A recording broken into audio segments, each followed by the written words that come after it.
I make my living working at a company that has a reputation for hiring geniuses. We've all seen pieces like this. They talk about all the ways you can hack to get a job at Google, and there are these elaborate pieces that sort of portray an image of being a job candidate that doesn't really exist. So when I went in for my interview, I was really intimidated, like you would be. I didn't know if I would stack up to this image that I had painted for myself.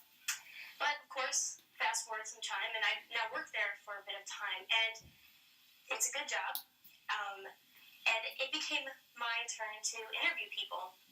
And I remember my first interview, I walked into it thinking that, how would I know how to evaluate this person? Would I be good enough? Was midway through the interview, they were going to find out that I didn't really get design and that I should not be interviewing them. So, reflecting on all of this, I wanted to understand why that's happened.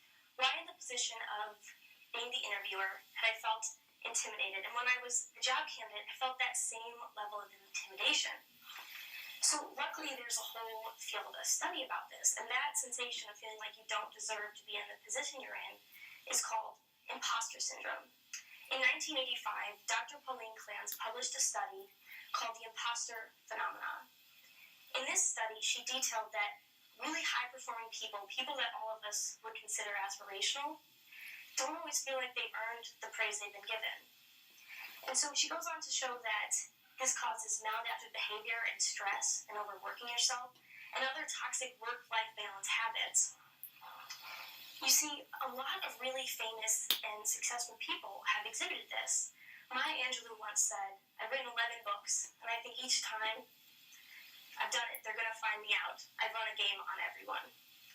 But the thing is, you don't have to be a beloved American figure to have this experience. It's been shown that at least 75% of people experience at least one episode of imposter syndrome, and it's not just limited to men or women. Mothers experience this, students experience this, PhD candidates, designers, performers, and really any social situation that involves some kind of a ranking. You see, it doesn't take a lot of research to know that our culture has painted a really interesting image of what success is. Social media is bombarding us every single day. We see posts all the time about what we could be and where we are. You have to paint this image of being the best version of yourself. You need to be authentic, but you've got to be more. And so, a San Diego study found that the average person today is bombarded with at least 100,000 words of content and around 12 hours of content and media every single day. And all those words are just telling you that you can be doing something better with your life. There's lists top 30 under 30, there's lists top 20 under 20, and there's these infinite ways that you can be better than who you are today. You see, it kind of makes this gap in our minds, right? There's this version of ourselves that is achieving classic success, and then there's what we're accomplishing today. And even if you do something that feels like it is where you could be glowing, the problem is it's your accomplishment. You see all the moments it took for you to get there. You know all the moments of self-doubt, all the times you second-guessed yourself. So when you get that award or that job, it doesn't feel like anything special because it didn't just come to you. You had to really work at it. You see, the human mind is a funny thing. When we're born, we're completely blank slates. We have to set up how we're going to see the world throughout our lives. So as a baby, your DNA encodes in you certain survival skills, and everything else is up to your social situations to teach you. Psychologists call these models schema, and we set up schema over really basic things like furniture or cars, toys, and food. We know that if we're hungry, we might take an apple. It'll look a certain way. It'll taste a certain way. When we eat it, we'll be full. Well, depends. But the thing is that you're going to be setting up more complex models over emotional situations. So, we're being sold this idea of success over and over. So you're going to start setting up your model, your schema, around the concept of success. So it might look something like this. Okay, success is good. That's the goal. I need to do that. All the while, our culture is promoting this idea of the genius.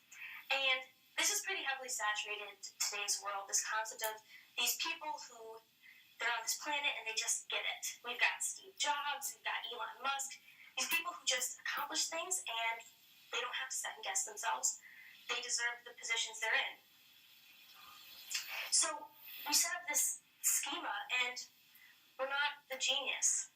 So even if we accomplish something that we might have thought was successful, it doesn't feel like anything special. And so the thing is, a lot of people will experience this. People who have gotten their PhDs, people who have gotten incredible leadership roles. So this is pretty bleak. It seems like we're all here and no one really feels like they deserve to be where they are, and they second guess themselves. But this is a TEDx talk, and so I'm here to tell you about a brighter future. If this is such a collective experience, if I can look around this room and see so many people who feel this way, it's the human condition. We can adapt to it. We can take charge of that and make it something that pushes us all forwards. So to recap, imposter syndrome feels like you're in a room with people and everyone has this set field of knowledge. And you only have a slight piece of that knowledge. And every time you get an award or an accolade or somebody gives you a job, you feel like you're one step closer to being found out. All those things you earned, they just feel like they're getting you closer to the place where people are going to know that you shouldn't have earned them at all. But the reality is, the world doesn't look like this. The genius is kind of a myth. Everyone's trying stuff. The reality is that our whole lives, everyone's been developing the way that they'll see the world. So it's equal sets of knowledge. Sure, it might overlap some places, and some people are always going to know more than you in some areas. Some people might know less. To somebody else, you might seem like you have it completely figured out. You see, it's not what you can do about imposter syndrome, it's the human condition. Odds are you're going to experience it over some event in your life. It's what you can do with it to motivate yourself forwards. When I wake up every day for work, I've been put on teams at Google to launch big products that launch to millions of people. And I work with people who I look up to. I've worked with people who, when I was young in my career, I really looked up to them. And now I work alongside them. And the thing is, it was scary. I felt like maybe I shouldn't contribute all my ideas because they wouldn't be at the caliber that was expected of someone in my position. But by really embracing this, by embracing the fact that we're all just figuring it out, I was able to push through those feelings of I'm not good enough and find out that I actually was good enough. People chose me to be on their teams. They wanted to work with me. And so that's where the power lies. If you embrace your own imposter syndrome, you will find that it will give you the strength to really move forward. So here's 3 reasons for that. Number 1, if you have imposter syndrome, it means you have intellectual humility. That means that you are aware of the limits of your own knowledge. And that's not a weak point. If you're aware of the limits of your own knowledge, you'll learn to lean on people around you and understand the models that they have set up for the world and learn from those models. You see, you're not an imposter if something you try fails. The world is full of people who try things and they fail, and they try things and they fail. And we hear those few success stories along the way. And number 2, it means that you look at situations like an amateur. An amateur asks questions. They're trying to learn. They're trying to catch up. If you keep this attitude with you throughout your life, you'll never stop learning, and you'll never stop growing. You see, the difference between imposter syndrome becoming toxic and becoming an asset in your life is how you view the external gratification. As an amateur, a lot of the reward is in the process. You get to learn things and experience things that you wouldn't have experienced before. If you rely on what it looks like on the outside, you'll end up on a treadmill of overworking yourself and being stressed and not accomplish what you want to accomplish in your life. And the last point, which is the most important one, is that having imposter syndrome pushes you to action. Toxic imposter syndrome, the kind that makes you second guess yourself in an unhealthy way, lives in your mind. All these schemas and all this complex thing with our mind is a pattern of thinking. It's emotional and thinking, but it's this endless battle. The thing is, that's all a distraction.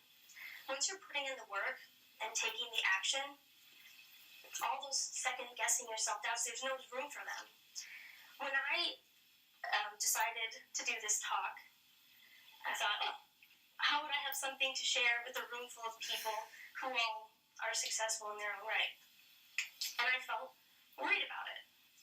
But the thing was, that was all in my mind. Once I said yes and began doing the work, I realized I did have something that I wanted to share with the world. And everyone here has that.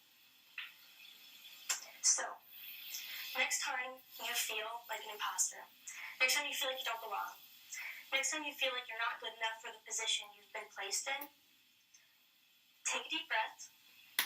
Remind yourself that the people around you are probably experiencing that same thing, and then go do something amazing. Thank you.